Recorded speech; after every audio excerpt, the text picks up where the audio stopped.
Hola, buenos días. La presentación de hoy es acerca de algunos valores normales en neonatología.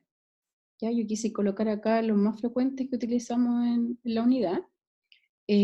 Vamos a hablar un poco de la introducción, vamos a comentar acerca de algunos valores normales en lo que es la parte hematológica, la bioquímica, líquido cefalorraquídeo, examen de orina, estos son algunos exámenes, ¿cierto? Y algunas tablas y curvas que consideré que eran como de mayor uso, ¿ya? Y las conclusiones. Bueno, como introducción, para algunos exámenes hay referencias que son específicas tanto para prematuros y también dentro de los prematuros en diferentes edades en un mismo periodo, ¿ya? Por ejemplo, no es lo mismo un examen del cordón umbilical que un examen en un niño que ya tiene una semana de vida.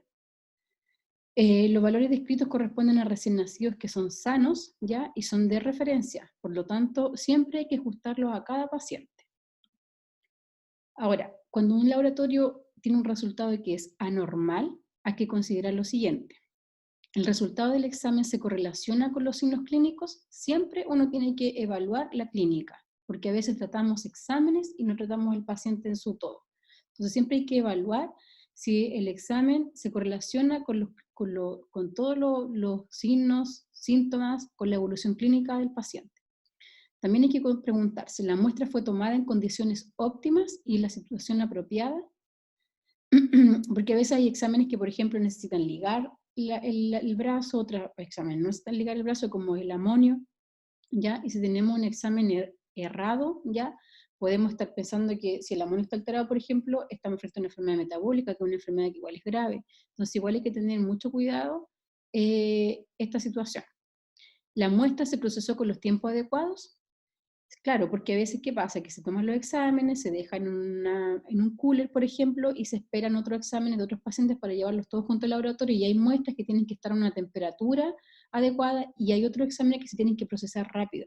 Por ejemplo, si yo tomo una glicemia, la glicemia por cada hora que se mantiene en aire ambiente baja aproximadamente 18 miligramos por decilitro por hora. Entonces, probablemente, si este paciente yo le tomé una glicemia y se demoró en procesar, probablemente esa muestra cuando se procese ya en el laboratorio, si se demoró en trasladarse la muestra, ya probablemente esa glicemia me va a dar muy baja y nos van a llamar del laboratorio para informar un valor crítico.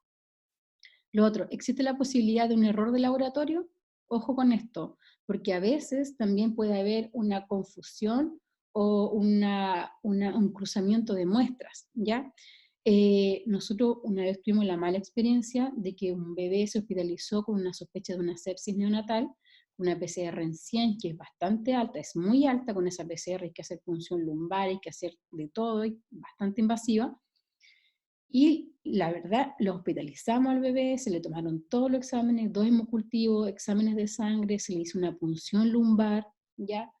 Se le inició tratamiento antibiótico, se le puso una vía venosa para pasarle los antibióticos, y después llamó la atención que en el control tenía, en 24 horas tenía una PCR que estaba normal, bajo 5. Entonces nos llamó mucho la atención, y al final lo que pasó era que esa PCR que salió en 100 era de la mamá, y hubo un cruzamiento de muestras en el laboratorio.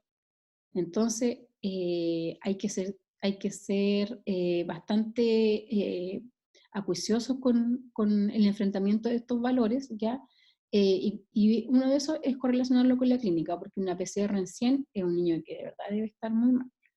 ¿Qué evidencia hay de corregir un examen de laboratorio alterado? Por ejemplo, si no, yo tengo un examen que me salió, por ejemplo, una PCR, que es un parámetro que nosotros usamos con bastante frecuencia en la NEO para hacer seguimiento o diagnóstico de infección neonatal, por ejemplo, que no es específica de la sepsis neonatal, pero sí nos permite apoyar un poco el diagnóstico en conjunto con otros parámetros, ¿ya? No solamente laboratorio, sino también clínico. Eh, y esta PCR, por ejemplo, si yo tengo una PCR que está en 15, que inicialmente, perdón, se hospitalizó con una PCR el paciente en 30 por una sospecha de una infección neonatal en una mamá que tenía antecedentes, por ejemplo, estreptogrupo B, y que la mamá no recibió profilaxis, por ejemplo. Ya lo hospitalizamos, le iniciamos tratamiento antibiótico, lo hemocultivamos, que es la conducta que uno tiene que tener, y después tiene una PCR en 8, que lo normal, según el laboratorio, el corte hasta 5, y algunos estudios dicen hasta 10, ¿ya? Miligramos por litro.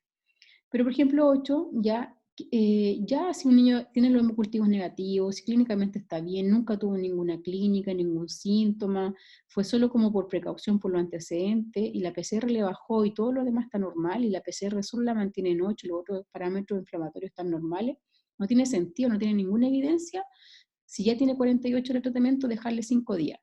Ya, con eso uno es criterio suficiente para poder suspender los antibióticos y darlo de alta con la mamá.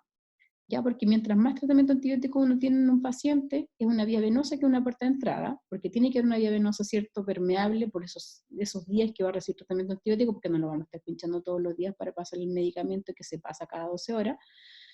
Eh, los antibióticos también tienen un riesgo de resistencia antibacteriana, entonces eso ya es una urgencia también dentro de la infectología, la resistencia bacteriana. Entonces la idea es tratarlo lo justo y necesario. Y eso tiene evidencia suficiente para suspender los antibióticos, aunque la PCR todavía no haya llegado bajo 5, pero si tiene los hemocultivos negativos y clínicamente el bebé está bien y durante toda su hospitalización el bebé se mantuvo asintomático, ya solo se hospitalizó por precaución, por los antecedentes, podemos darlo de alta con tranquilidad y suspender los antibióticos a las 48 horas. Esa es la evidencia que hay. Ahora, en cuanto a los valores hematológicos, no me voy a detallar, no me voy a detener, digamos, en cada tabla. Aquí se las dejo para que ustedes las tengan de referencia, para que les tomen una foto, las guarden en su celular, ¿ya? Donde aquí, bueno, expongo los valores de hemoglobina durante los primeras semanas, ¿cierto? En un recién nacido a término, en un prematuro más extremo. Ya si se dan cuenta, la hemoglobina en general en los prematuros es alta en comparación a la otra edad de la vida, porque los niños en general, los fetos, digamos, cuando están, ¿cierto?, en la guatita, viven en un ambiente que es un poco hipóxico y eso estimula la producción de eritropoyetina, que es una hormona que favorece la producción de glóbulos rojos en el feto, ¿ya? Para compensar ese ambiente hipóxico. Y por eso es más alta la hemoglobina y el hematocrito en el periodo recién nacido. Ya acá tenemos, estas son tablas que saqué de la guía de neonatología del MinSal del 2005, que es bastante antiguo, pero que estos valores igual se mantienen como referencia. ¿Ya? Estos son otros parámetros que también utilizamos generalmente para controlar los prematuros extremos, donde les pedimos más que nada ferritina, ya que son niños que en general, los prematuros extremos son niños que tenemos que transfundir en reiteradas ocasiones, y la transfusión es una carga, es una sobrecarga de hierro, ¿ya? Y el hierro en exceso también produce complicaciones en algunos órganos, como el hígado, por ejemplo, ya se empieza a depositar en forma excesiva y eso puede producir alteraciones funcionales. Entonces, la ferritina es un parámetro que también nos permite ir evaluando esa situación. Ahora, acá otros valores del hemograma, eso es parte del hemograma, ¿cierto? Esa es la serie roja, la que les comenté previamente. Acá está la serie blanca, donde vamos a ver los valores de los leucocitos, de los neutrófilos y los linfocitos. Los leucocitos, acá tenemos los valores de los recién nacidos, si se dan cuenta, el rango hasta 30.000. Ya eso es lo normal. Ahora los neutrófilos, aquí dice la media 4. El rango dice de 2 a 6. Esto es muy dependiente del paciente y de la clínica. Ya idealmente tiene que ser sobre 5.000, eso 6.000, de 2.000 a 6.000, ¿ya? Células. Aquí está la unidad. Lo ideal es que los neutrófilos, que son células maduras, ya que están dentro de los leucocitos se dividen en varias células, ¿ya? Dentro de los leucocitos están los neutrófilos, que son las células maduras, ya que son los que tienen una función muy importante para neutralizar los procesos infecciosos, sobre todo bacterianos. ¿Ya? Entonces, cuando los neutrófilos están bajo 5.000, es peor a que estén sobre ese rango. ¿Ya? Porque cuando están bajo, hablamos de una neutropenia, y esa neutropenia quiere decir que el paciente no tiene la cantidad de defensa necesaria para bloquear la infección, por ejemplo. ¿Ya? Los linfocitos son los que más se alteran cuando hay un proceso viral, ¿ya? Los leucocitos se alteran en un proceso viral y en un proceso bacteriano, pero se alteran más, de forma más grotesca en una infección que es bacteriana. Pero si se dan cuenta, el rango, como les comentaba, es hasta 30.000 en un recién nacido, ¿ya? Que esto en un niño pediátrico es súper anormal, ¿ya? Pero en un recién nacido uno no debiese asustarse. Igual obviamente que uno tiene que ver los antecedentes, ver si el paciente tiene factores de riesgo, ¿ya? Y si está en 30.000, igual hay que estar pendiente, poner ojo y ver si es necesario controlar eso, ese hemograma. Las plaquetas, que es las otras células que se determinan en un hemograma, el rango normal es entre 150.000 y 450.000 células por milímetro cúbico, ¿ya? Las plaquetas también son un marcador de infección, ¿ya? Y cuando las plaquetas están bajas, o sea, cuando uno habla de una trombocitopenia, eh, sobre todo en un paciente que está séptico, es un marcador pronóstico. Así que son bastante importantes. Uno tiene que, volver atrás un poco, uno tiene que evaluar entonces hematocrito, hemoglobina, ya que es la serie roja, la serie blanca, los leucocitos, entre ellos los neutrófilos, que son una parte de los leucocitos, y las plaquetas. Ya esa es la información que va del hemograma, da bastante información, así que hay que detenerse, analizar cada parámetro. Las pruebas de coagulación, aquí también les coloqué estas tablas, ya las pruebas de coagulación que uno ve son el tiempo de protrombina y el TTPK, el tiempo de tromboplastina parcial activado, que se llama este, y ahí van viendo los rangos. Si se dan cuenta, los rangos son bastante amplios en neonatología, a diferencia de un adulto o de un niño más grande. ¿Ya? Entonces, a veces sobretratamos los niños con vitamina K, le damos mucha vitamina K, ¿ya? Y tenemos que hablar del contexto, porque es un niño que está asintomático, que no tiene sangrado, o que al funcionarlo coagula bien, ya en tiempo adecuado, no es necesario mantenerlo con vitamina K mucho tiempo, porque eso también es contraproducente. En cuanto a los exámenes de la bioquímica en general, aquí se los ordené como por sistema. El BUN, el ácido úrico y la creatinina son los parámetros para ver función renal. La creatinina en general, los primeros días de vida está alta porque es como un reflejo de la creatinina materna y de a poco empieza a bajar, ¿ya? Una creatinina sobre 1 ya es patológica, ¿ya? En general, una creatinina en un recién nacido debiese estar entre los 0,8 y los 0,3. Este es el rango en un recién nacido término, pero este rango de 0,7 es un niño que está recién nacido, ¿ya? Esto tiene que ir bajando, y en general a 0,3 es lo normal. Y acá de 0,03 a 1 es lo normal en un prematuro también recién nacido, pero igual, el corte, o sea, en un niño que ya tiene más de una semana de vida, debiese normalizarse 0,3, ya, máximo 0,5. La albúmina, las proteínas totales, la glicemia, la bili total, la bili directa son parámetros para ver la función hepática junto con los que les voy a mostrar a continuación, ¿ya? La albúmina es un parámetro que, aparte de ver la función hepática, también nos permite ver el estado nutricional junto con el BUN, ¿ya? El BUN, como les dije, es un parámetro que sirve para ver la parte renal, para ver la parte de hidratación en un recién nacido, pero también el BUN con la albúmina y las proteínas sirven para ir evaluando la parte nutricional, sobre todo los prematuros, ¿ya? Los prematuros que se demoran en alimentarse porque tienen alguna contraindicación, empiezan a recibir nutrición parenteral, que es un tipo de nutrición que se administra por vía endovenosa central, que ahí es donde uno aporta proteína, aporta lípido, aporta carbohidratos y otras cosas más, otros elementos más necesarios para el crecimiento y el desarrollo, ¿ya? Y uno tiene que ir ajustando.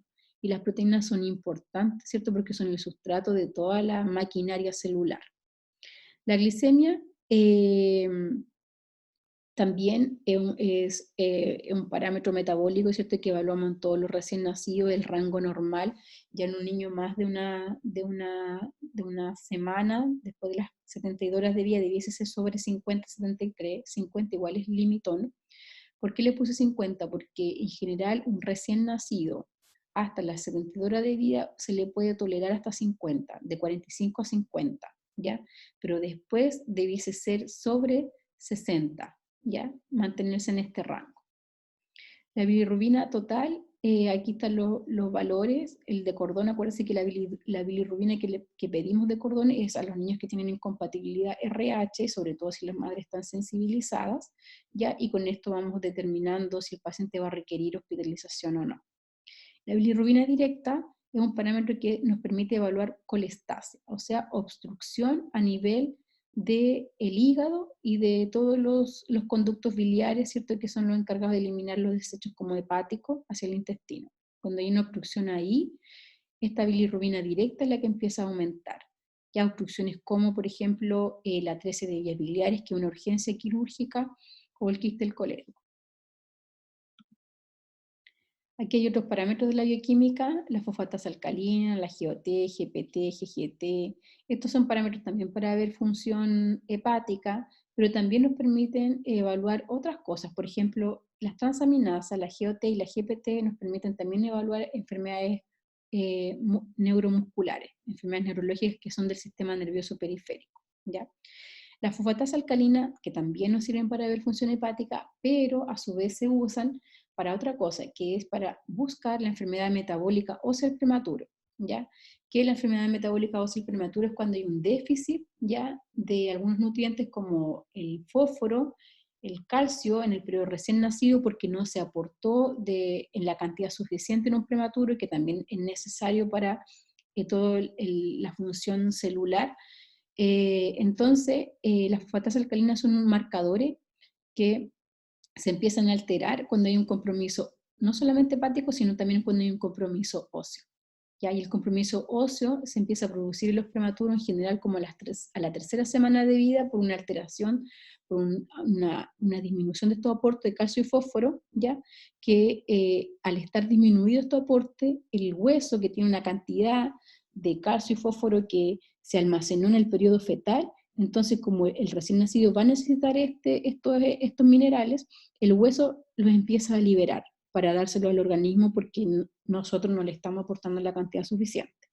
Entonces, al liberar este calcio y fósforo del hueso, ya del recién nacido, del prematuro, el hueso se debilita, ¿ya? Se debilita este hueso y se empieza a enfermar el hueso. Y un marcador para evaluar esa enfermedad ósea, ya, son las fosfatasas alcalinas, que lo evaluamos junto con el fósforo. Un fósforo bajo 5.6, sobre todo en un prematuro, ya, hay que sospechar que tenga una enfermedad metabólica ósea con una fosfatasa alcalina alta, sobre todo cuando estas sobrepasan los 500.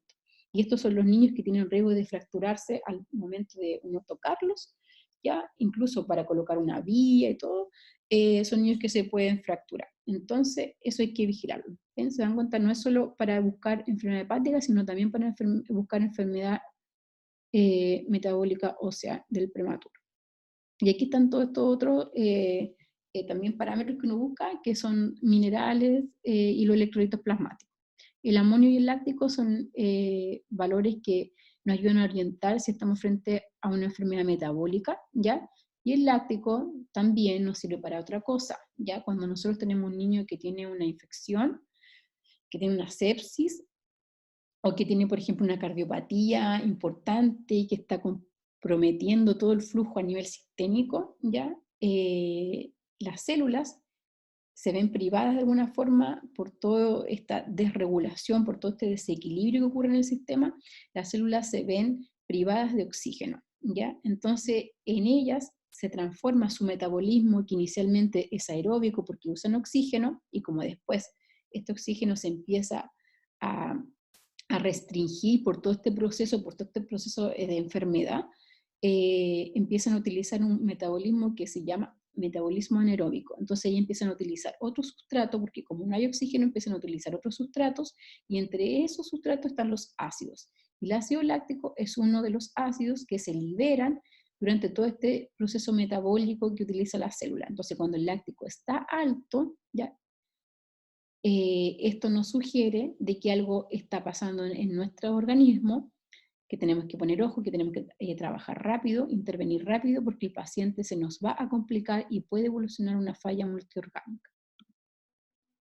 Bueno, el líquido cefalorraquídeo, dentro de los valores normales, yo encontré estas tabletas que me parecieron bastante apropiadas, donde salen los valores normales de los leucocitos, de las proteínas y la glucosa, en los prematuros, los niños menores de 7 días, los a término cierto de 7 a 28 días y los mayores de un mes, ¿ya? Ojo, hemos tenido niños, si bien cuando uno habla de recién nacidos hasta los 28 días, pero se han ingresado niños, no en la neo, pero sí en pediatría, con una infección por estreptogrupo B tardía, ya, mayores de un mes, en los cuales han evolucionado con meningitis por estreptogrupo B. Y aquí hay una distinción, ¿cierto?, entre los valores que uno puede encontrar en una infección bacteriana, viral, tuberculosa, por hongos, ¿ya? secundarios, ¿cierto? A todo este proceso infeccioso se van a alterar aquí estos parámetros que son bastante referentes. Por ejemplo, la proteinorraquia, ya del líquido cefalorraquídeo, una infección bacteriana en general va a ser sobre 100, pero una infección viral va a ser bajo 100, ¿ya? Y la glucosa, en general, en la infección bacteriana es baja, porque las bacterias que invaden el sistema nervioso central consumen también la glucosa como parte de su metabolismo. En el examen de orina, acá tenemos, si bien se dan cuenta, hay diferentes técnicas de recolección para el examen de orina. La micción espontánea, eso se ve en los niños más grandes, pero para evitar sondear a los pequeños, porque en realidad tenemos que tener una muestra estéril, ¿cierto? Lo más limpio posible, ¿ya? Se han usado algunas técnicas que se utilizan en los niños que tienen problemas, digamos, algunas disrafias, o que tienen alteración como la inervación a nivel de la columna, que no logran contener bien la micción, que tienen relajación, digamos, de incontinencia, digamos, urinaria. Se han estudiado algunos ejercicios donde se estimula la columna vertebral, se estimula la vejiga, y ahí se ha logrado que estos niños logren tener una micción espontánea en los recién nacidos, y de esa forma alcanzar a retener el chorrito ya de la segunda micción, y no necesariamente tener que ponerle una sonda que es bastante traumática y dolorosa para un recién nacido. Ya eso es algo que nosotros todavía no hacemos en la unidad, que encontré un paper donde se estaba haciendo en Puerto Montt, y me pareció bastante interesante para no tener que sondear a estos pequeñitos. La bolsa recolectora es otro examen que se utiliza y que se contamina rápidamente con las deposiciones. Hay que hacer un buen aseo de esta zona, ¿cierto?, de la región genital, y tiene que estar muy poco tiempo, no más de 5 minutos, hay que estar vigilando. Ahora, si nosotros colocamos la bolsa y el bebé orinó al tiro, entonces probablemente la muestra va a ser válida. El cateterismo, esto es lo que más usamos, pero cuando tenemos prematuros muy pequeñitos, a veces las sondas que tenemos no sirven, son muy grandes para estos bebés. Entonces igual podemos lesionar. La idea es tratar de no hacerlo. Ahora, si tenemos una bolsa recolectora que fue tomada en las mejores condiciones y salió normal, ya probablemente el examen no va a ser necesario repetirlo, hacerle un cateterismo. La punción suprapúbica, el examen como del gol estándar para recolectar orina, pero la verdad también es un examen bastante invasivo y nosotros no lo hacemos en la unidad en general. Aquí tienen los valores normales de los leucocitos, eritrocitos, ¿cierto? Las células descamativas, que es por campo, las bacterias, el volumen urinario, que es como el débito urinario, ¿cierto? Y la densidad urinaria, que también nos permite orientarnos si estamos frente a un proceso infeccioso o un proceso de deshidratación, por ejemplo, que hay cintas reactivas que están en las unidades que nos sirven para ir calculando la densidad urinaria.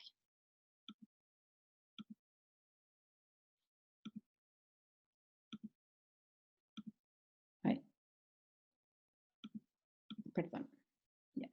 En las curvas, acá le coloqué estas curvas, que son las curvas que nosotros utilizamos para hacer la evaluación nutricional de los prematuros, ¿ya? Son las curvas de Fenton, de niñas acá arriba y de niños, ¿ya? Y aquí lo que hacemos es, tenemos que corregir la edad. Si un recién nacido fue de 28 semanas y ahora tiene 14 días de vida, entonces ya tiene corregidos 30 semanas, ¿cierto? Entonces aquí hacemos el cálculo, le tomamos el peso, el perímetro craneano, y vamos viendo en qué parte de la curva cae. En el percentil 50, eso es lo normal, ¿ya? Bajo el percentil 3, ya es un niño que está con una restricción del crecimiento extrauterino, ¿ya? Y cuando ya sobrepasa el 50, acá el 90, el 97, estamos en un niño que está con sobrepeso. Aquí evaluamos la circunferencia craneana, lo normal es 50, el percentil 50, sobre eso ya es macrocefalia, sobre esto es microcefalia. Pero ojo, siempre tenemos que ir viendo cuando nosotros evaluamos una curva, ¿ya? ¿Dónde está inicialmente el bebé? Si el bebé cuando nació está en este percentil, está bajo el percentil 3, ¿ya? Pesó a las 28 semanas. Aquí, vamos a hacer un ejercicio. Si a las 28 semanas, acá, está pesando 500 gramos, 600, está pesando 28 semanas que pesó 600 gramos, que es un pequeño embalaje gestacional. Pero si vemos que en la evaluación nutricional que vamos haciendo semana a semana, El niño va subiendo, ay, si va subiendo en su canal, ya eso está bien, ya, porque en algún momento él va a hacer su catch-up, que es cuando él llega a su curva, ya que eso en general ocurre al año, aprox, o antes, puede pasar según la alimentación que nosotros le demos, ya, pero si el niño tiene un buen canal de crecimiento y va en una curva que va en ascenso, eso se considera que está adecuado. Ya no hay que apurarse, hay que vigilar la nutrición, hay que vigilar los aportes, porque en algún momento el niño va a lograr alcanzar su carril, que es el 50%. Lo mismo pasa con la cabeza.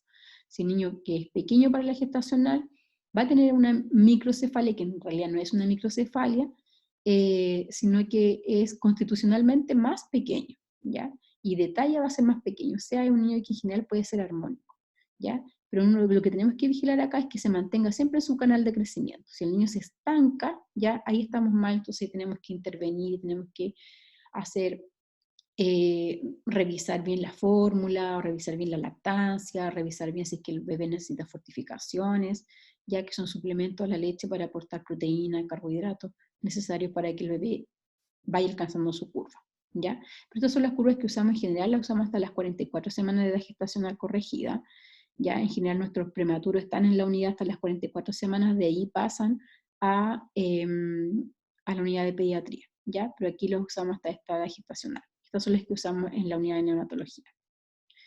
Después, en las curvas de fototerapia, tenemos esta que es la curva para indicación de fototerapia, aquí tenemos que evaluar siempre los riesgos, los factores de riesgo, ya como incompatibilidad de grupo, ya sea de grupo clásico, grupo RH, que tengan presente una anemia hemolítica, y eso lo podemos ver por los exámenes de laboratorios que nos pueden sugerir una hemólisis, ver si el paciente está infectado, si hay hipoalbuminemia o si hay presencia de cefalomatoma gigante, que también favorecen la producción de aumento de la bilirrubina, ¿ya? Entonces aquí tenemos que buscar en qué parte de la curva está nuestro paciente, ¿ya? Si nuestro paciente no tiene riesgos, ¿ya?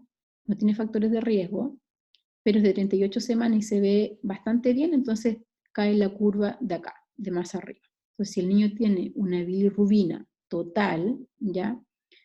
A las 24 horas de vida, que está en 10 miligramos por decilitro, está fuera de rango y eso se considera normal, entonces no requiere fototerapia, ¿ya? Porque para que reciba fototerapia tiene que estar justo en el punto que le corresponde. O sea, si tiene 24 horas de vida, tiene que tener 11,5 a 12 miligramos por decilitro de bilirrubina total. Ya, aquí está la bilirrubina total en miligramos por decilitro y acá está la bilirrubina en milimol. Acá en la curva media son los que tienen riesgo medio. ¿Quiénes son ellos? Son los que son mayores de 38 semanas, pero que tienen algún factor de riesgo de los que mencionamos acá. O son los niños que son prematuros, que son de 35 a 37 más 6, pero que se ven bien y no tienen factores de riesgo. Y los de alto riesgo son los prematuros que tienen factores de riesgo, ¿ya? Entonces, siempre tienen que fijarse, chicos, que cuando uno pide un examen, ¿qué ha pasado? Que uno tomó el examen en la mañana, a las 7, 8 de la mañana, y el resultado llegó a las 5 de la tarde. Uno tiene que contabilizar cuántas horas de vida tenía el paciente cuando se tomó el examen, no cuando llegó la muestra, ¿ya? Porque probablemente cuando llegó la muestra ya no está en rango de fototerapia. Así que eso hay que poner mucho ojo, hay que calcular bien las horas de vida, es con la bilirrubina total, y ver bien los factores de riesgo que tiene el paciente para determinar si cae en rango de fototerapia. Las curvas de exsanguíneo transfusión, lo mismo, pero aquí los niveles, los cortes son más altos. Las curvas de hipertensión arterial. Ahora, nosotros, hay curvas que están publicadas en las guías de neonatología del Ministerio del 2015, del 2005, perdón, pero esta tabla yo la encontré en todos los papers que son de hipertensión neonatal que están publicados en las revistas como más famosas, digamos, del Nephrology, ya, que se han dedicado a estudiar esto, que son revistas que están más actualizadas, y aquí ellos determinan que la presión arterial normal tiene que estar en este percentil 50. ¿ya? Y aquí también hay que corregir la edad. Si yo tengo un paciente que nació, que nació con 28 semanas de edad gestacional y que ahora tiene, ¿cierto?, 14 días de vida, o sea, tiene 30 semanas de edad gestacional corregida, yo tengo que ver cuánto es su percentil 50. Esta es la presión sistólica, esta es la presión diastólica y esta es la PAM, perdón, que es la presión media. ¿Ya? Aquí se dan cuenta que él tiene que moverse en estos rangos de presión arterial, ¿ya? Un recién nacido que tenga 3 presiones durante el día sobre el percentil 95 y que la presión se haya tomado en condiciones adecuadas, se considera hipertensión arterial. O un recién nacido que tenga una presión aislada sobre el percentil 99, ¿ya? Que tenga una presión aislada sobre este rango y que también se haya tomado en las condiciones adecuadas, apropiadas, también se podría considerar que es hipertenso.